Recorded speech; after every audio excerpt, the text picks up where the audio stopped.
제가 좋아하는 그 관동대학교에 강원도에 있는 그 강릉에 있는 관동대학교에 예방의학과라는 게 있어요. 의사들이 제일 싫어하는 사람이에요. 예방의학과가. 왜? 병이 나지 않게 예방을 하는 그런 걸 전문으로 하시는 교수님이니까. 박웅섭 교수님이라고 키가 작으시고 아주 당차게 생기신 분이 계세요.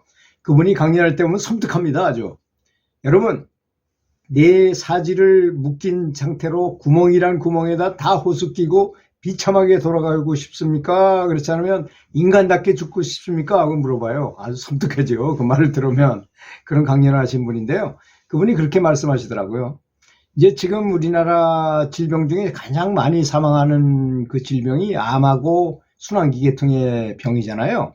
그것만 조심하면 다른 거는 다 갈아 끼거나 뭐 고칠 수 있다는 겁니다. 그래서 이제 암을 극복하는 거 굉장히 중요하다고 말씀을 하시더라고요. 그래서 암을 극복하는 노력은 기본에 충실하라는 것입니다. 섭생을 잘 취해라. 섭생을 잘 해라. 먹는 걸 잘 먹어라 이거죠. 생채식을 많이 하고 채소를 많이 먹고 뭐 이렇게 붉은 고기를 먹지 말고, 사실 그 붉은 고기가 발암물질 1호예요. 그걸 WHO에서도 세계보건기구, 세계적으로 유명한 그 의학자들이 한 얘기에도 나온 얘기입니다. 그래서 균형 잡힌 영양 관리를 하는데 주로 한 채식을 하든 뭘 하든 30가지 정도 반찬을 먹는 걸 이렇게 좀 권하고 있다고 그럽니다. 두 번째는 걷기라든지 자전거 같은 운동, 또 발목에 대한 운동이 많잖아요. 그죠?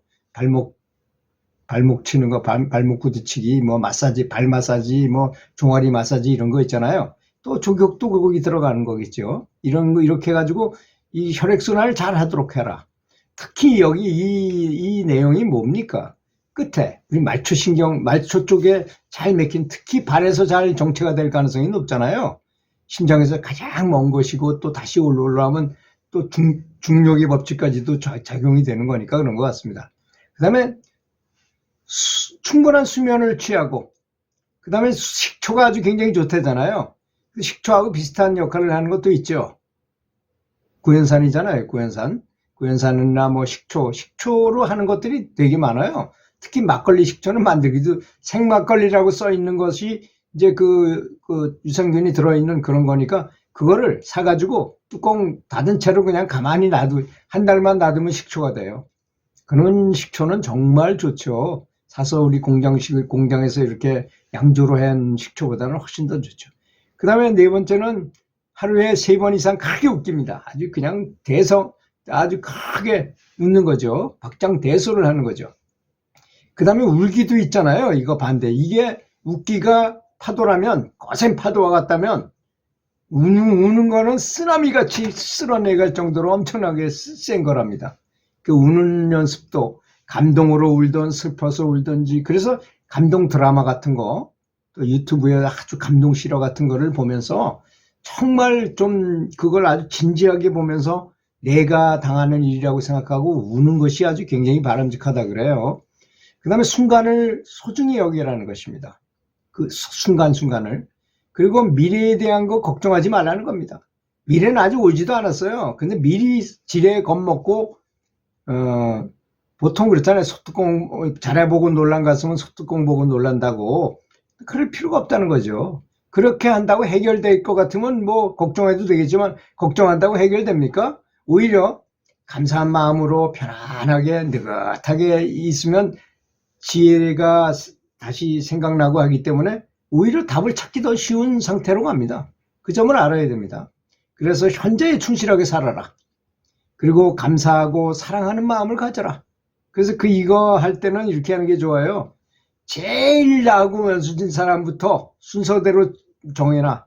누가 나한테 제일 원수고, 두 번째 누구고, 세 번째 누구고, 이렇게 정해가지고, 몇 사람을 정해가지고, 그 사람들을 용서해주고, 그 사람한테 오히려 감사하고 용서해주고, 사랑하는 마음을 보내고 하는 거를 훈련하십시오. 그러면 굉장히 마음이 편해져요. 너무너무 편해집니다. 그래서 왜 저는 나는 자연이다 그 프로를 자주 보는데요. 근데 IMF가 터져가지고 엄청난 빚을 자기한테 떠맡긴 친구, 그런 걸 다 잊어버리고 산에 가서 사실 안 보면 그립지 않는 게 인간이거든요. 그런 사람 안 만나고 자연 속에서 왔다 갔다 하다 보니까 다 잊어버려. 그러니까 병이 다 낫는다는 얘기 아니겠습니까? 그리고 또 병이 걸림으로써 얻는 것이 있어요. 내가 내 몸에 대해서 너무 나의 몸을 너무 과시했구나 이런 것도 알게 되고, 몸이 너무나 소중하구나 하는 것도 알게 되고, 그런 걸 떠올려 보는 것입니다. 그리고 가장 행복했던 일을 떠올리는 거 있잖아요. 또 평화로운 기억.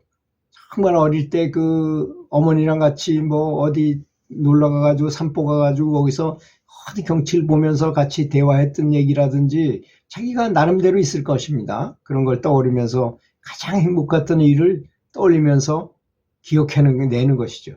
그 다음에 희망을 가지는 것입니다. 희망을 가지고 상상을 하면서 아주 최고의, 특히 연부를 열심히 해가지고 극락을 바라는 사람이나 또는 기독교인이라면 기도를 열심히 해가지고 천국에 간다는 그런 희망을 갖는 거죠. 그런 것이 아주 바람직합니다. 그래서 나이 들어서는 종교 생활이 굉장히 바람직한 것 같아요. 제 생각에. 그런데 이제 텍사스에 사이몬이라는 미국의 의사가 있는데요. 이 사람이 아마 불교신도인가 봐요. 이 사람은 정반대로 합니다. 우리는 뭐 희망을 가져라, 긍정적으로 생각하라, 뭐 웃어라, 뭐 이렇게 말하잖아요. 그런데 그 사람은 거꾸로 합니다. 말기 환자가 오면 최면을 걸듯이 말해준답니다. 자, 당신은 죽었습니다.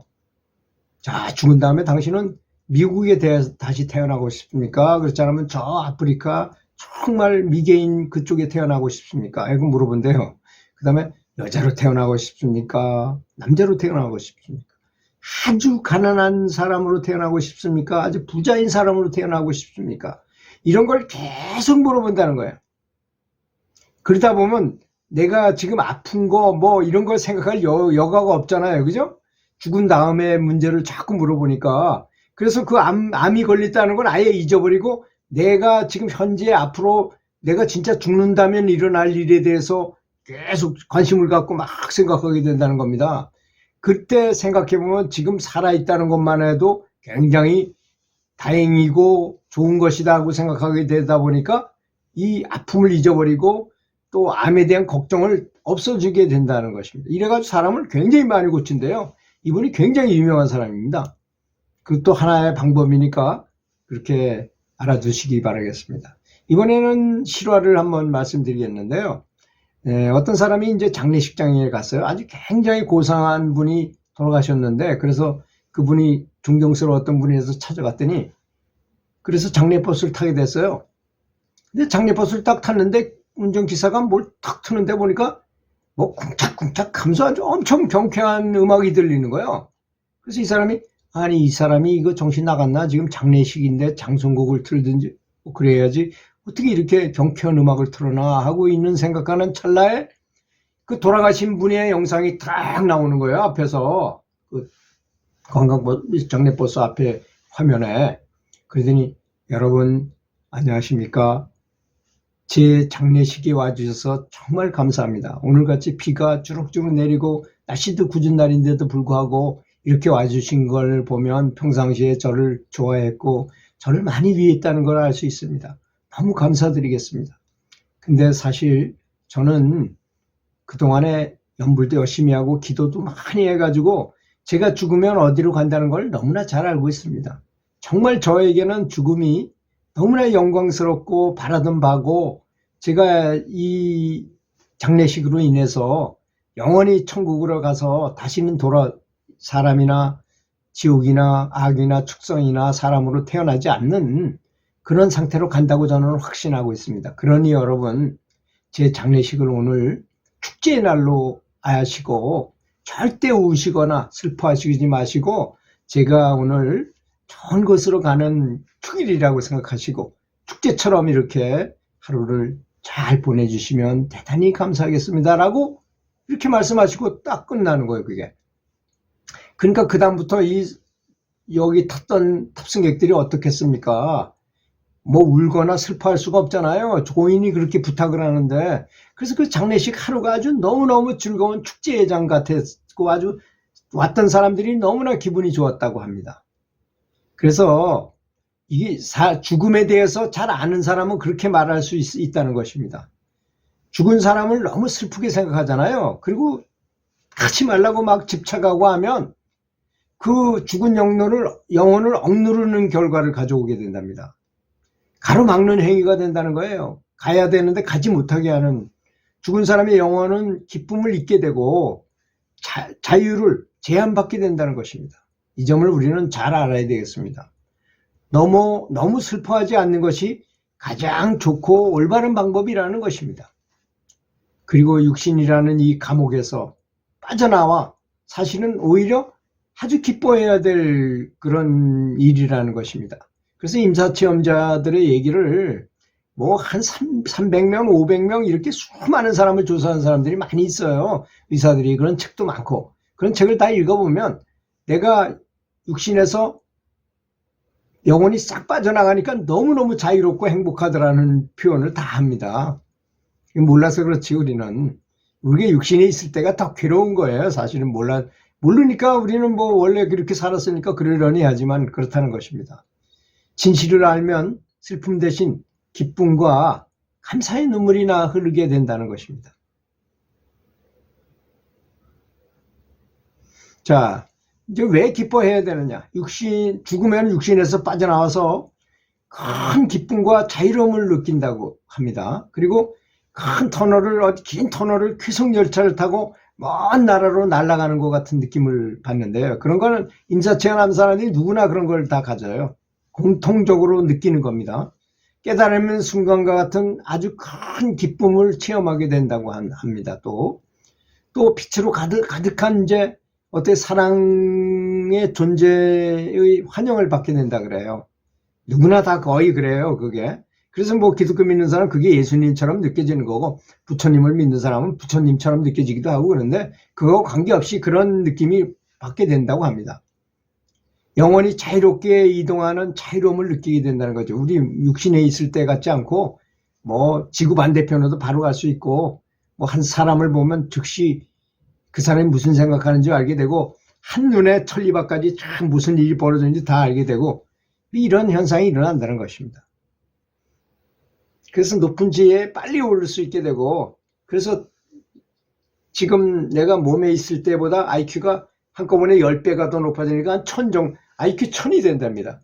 1000이면 어떨까요? 한번 상상도 못하겠죠. 그래서 성경에 보면 매일 죽는 사람에 대한 얘기가 나오잖아요. 그런 게 다 그런 종류의 내용이라는 것입니다. 그래서 플라톤의 동굴의 비유를 보면 그런 얘기가 나오죠. 동굴 속에서 굉장히 어렵고 힘들고 하다가 어떤 사람이 하루는 그래서 동굴에서 살다가 이렇게 우연히 쇠사슬이 풀려가지고 바깥에 나가보게 된 겁니다. 우리로 말하면 이제 깨달음을 얻게 됐다는 얘기죠. 그 사람이 깨달음을 얻어서 이제 진실을 세계를 다 보게 되고 나니까 여기가 허망하고 여기가 가짜 세계라는 걸 알게 돼가지고 그 사람이 그냥 거기 참고 그냥 거기 살았으면 되는데 다시 친구들한테 얘기해주고 싶어서 다시 굴 속으로 들어옵니다. 들어와서 그 얘기를 자꾸 했더니 거짓말하지 말아라. 우리는 이렇게 살고 원래 이거밖에 안 보이고 이런 게 진실인데 너 왜 거짓말하냐고 그 사람을 죽였다는 거 아니겠습니까? 그게 바로 동굴의 비유예요. 그러니까 예수님도 그렇게 돌아가셨죠. 소크라테스도 결국 그렇게 돌아가셨잖아요. 그런 걸 비유해서 한 얘기였습니다. 그런 것처럼 참 이 진실을 모르니까 왜곡이 되는 거예요. 그래서 명상을 열심히 하게 되면 매일 영체가 빠져나가는 것도 가능하게 된다 그럽니다. 그런 상태가 온다 그래요. 하여튼 뭐 그런 거는 뭐 특별한 상이라 할지라도 죽음과 이제 사람이 이제 나이가 들어서 몸이 점점 쇠하다 보면 나중에 이제 어쩔 수 없이 죽음이 올 때 또 부치병이 걸렸을 때 이제 이걸 수용하는 심리 과정이 있을 것입니다.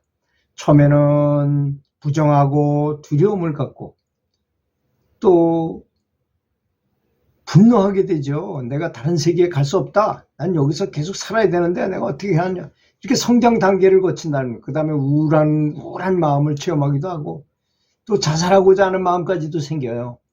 그리고 유언이나 유산을 이렇게 정리해야 되고 그렇게 이제 이해하게 되니까 내가 이제 진짜 가야 되는구나. 그러니까 내가 이렇게 유언도 해놓고 유산도 제대로 이렇게 물려줘야 되는구나.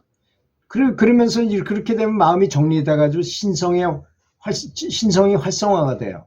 오히려 신의 뜻을 따르게 되고, 아, 신이 더 중요한 것이구나 하는 그런 세계를 이해하게 되는 것입니다. 그런 세계가 온다는 것이죠. 죽음을 생각한다면 유대교의 신비주의인 하시디즘이라는 그런 현자들이 전하는 가르침의 한 일환데요. 이거 되게 재밌습니다. 내용은 단순합니다. 이제 사람이 죽으면 이 세상에서 살면서 만났던 사람들이 언젠가는 다시 전부 한 자리로 모인다는 것입니다. 그래 이제 죽어서 영원히 된 상태니까 뭐 모든 걸 다 알고 있는 상태잖아요. 이 사람들이 모여가지고 그들이 하늘의 풀밭 어딘가에 둥글게 원을 그리고 서로 모여 앉아가지고 삶에서 자기가 일어났던 일에 대해서 회상을 하면서 배움을 나누는 그런 모임을 한대요. 그때 얼마나 한심합니까, 그죠? 미래를 우리는 볼 수가 없잖아요. 종이장 한 점만 가리면 앞에 안 보이고, 또 내일이 무슨 일이 벌어질지 모르고, 또 저 사람이 어떻게 될지도 모르고, 어떤 병에 걸렸는지도 모르고, 다른 사람을 걱정하기도 하고, 뭐 별짓을 다 하잖아요.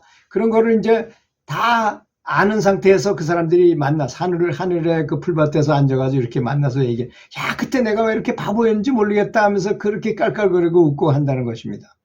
영원히 살 것 같이 정말 작고 사소한 거 아무것도 아닌 거 가지고 목숨을 걸고 화를 내고 집착했다는 것을 알게 되면서 그렇게 너트로 웃음을 웃고 박장대소를 하고 한다는 것입니다. 여러분, 이런 걸 한번 생각해 보게 된다면 인생을 살면서 우리가 과연 무엇을 추구하고 살아야 되는가, 이런 걸 좀 더 깊이 생각하지 않겠는가, 이런 생각이 듭니다. 사실 이걸 다 하려니까 좀 길어서 또 다시 한번 제 3편으로 넘기도록 하겠습니다. 오늘 2편은 여기서 멈추도록 하겠습니다. 들어주셔서 감사합니다.